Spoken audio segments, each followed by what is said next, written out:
Sur le point de dévoiler son équipe lors de ses vœux mardi 24 janvier au siège des Républicains, Éric Ciotti, le nouveau président du parti, a détaillé ce jeudi dans les colonnes du Figaro ses ambitions pour la formation politique qu'il dirige désormais.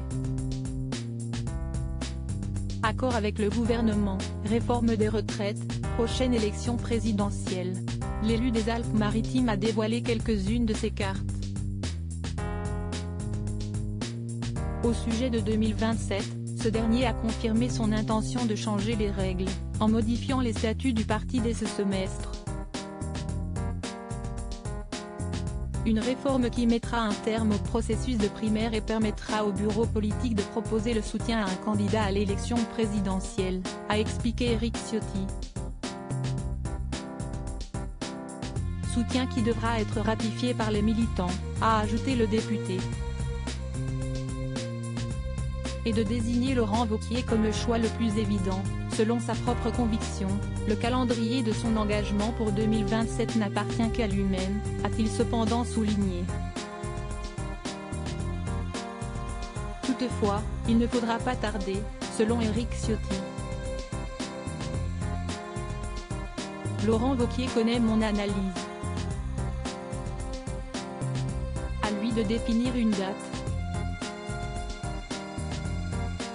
Quoi qu'il fasse, je respecterai son choix mais je pense qu'il ne faudra pas sortir du bois trop tard, a-t-il conclu.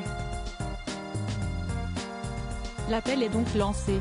Le patron des Républicains s'était déjà entretenu avec le président de la région Auvergne-Rhône-Alpes à l'issue de l'élection présidentielle, afin de connaître ses projets pour les législatives et les prochaines primaires du parti. À nouveau, les deux élus et amis vont devoir jouer carte sur table dans l'intérêt de leur famille politique, qu'Éric Ciotti compte imposer comme l'alternative de droite majoritaire, malgré son alignement avec l'exécutif au sujet de la réforme des retraites. Un shadow cabinet, pour des frappes précises pour ce faire, Éric Ciotti a confirmé dans le même entretien la création d'un shadow cabinet de l'ombre, dans les prochains jours. Son but ? Se démarquer du gouvernement en lui infligeant des coups précis et incisifs. Ce contre-gouvernement sera composé d'une vingtaine de membres en charge de l'opposition à chaque ministre du gouvernement Borne-Macron, a encore détaillé le questeur de l'hémicycle. En plus d'un suivi de chaque département ministériel, ce cabinet préparera notre projet sur chaque sujet concerné, explique le président de LR. De quoi faire trembler l'Élysée. Article écrit en collaboration avec 6 médias.